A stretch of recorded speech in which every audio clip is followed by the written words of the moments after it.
mà đóng lấy đi ba này vô muối phí 7 បាទសួស្តីពុកម៉ែបងប្អូនទាំងអស់គ្នាថ្ងៃនេះខ្ញុំសូមបង្ហាញអំពី model ថ្មីមួយទៀតប្រភេទហ៊ុយណាបងប្អូនហ៊ុយណា brand ហ៊ុយណា1583បងប្អូនអានេះប្រភេទសាសជោគដីឥឡូវខ្ញុំសូមបង្ហាញពីទូខាងមុខមុនគឺប៉ែរបស់វានេះគឺដៃរងដៃធំមែនតើបងប្អូនធំមែនតើធំហើយគឺរបស់វាគឺដៃច្រើនដៃនេះយើងអាចបត់ចង្កេះបានបត់លើដៃទៅបានទាំងអស់អញ្ចឹងណាបងប្អូនគឺនេះគឺជ័រនេះហើយជ័រស្វាត់បងប្អូនជ័រស្វាត់ហើយកង់របស់វាគឺឯមែនតើកង់របស់វាគឺមានខ្យល់ហើយដូចកង់មែនតើហ្នឹងបងប្អូនកង់របស់វាគឺឯមែនតើកង់របស់វាក្នុងសម្លាញ់មែនតើហើយដែលខ្ញុំជម្រាបពីការប្រើប្រាស់របស់វាបងប្អូនទីមួយបងប្អូនបើកុងតាក់នេះមកអូខេដាក់វានៅខាងក្រោយ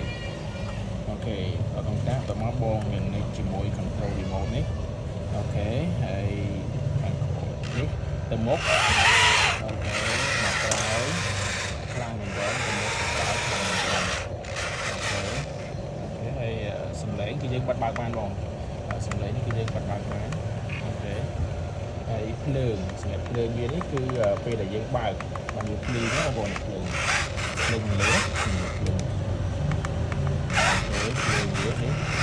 អូខេភ្លើងអែមហើយតមកអានេះគឺយើងលុកចកោតលុកខាងមុខចឹងកុំឲ្យវាបែនបត់ចុះឡើងចឹងពេលដែលយើងជីកពេលដែលយើងជោគអូខេកុំឲ្យយើងបត់ជោគមកឥឡូវយើងតេស្តជាក់ស្ដែងជោគដល់របស់ខ្ញុំអូខេតែជាក់ស្ដែងបងប្អូនមើលបងអូ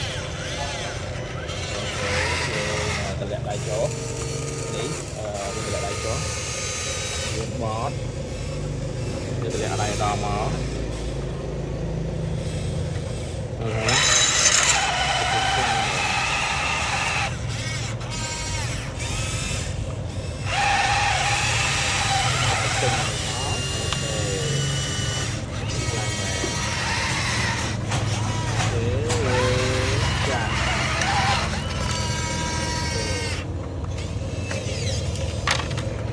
ចាក់មក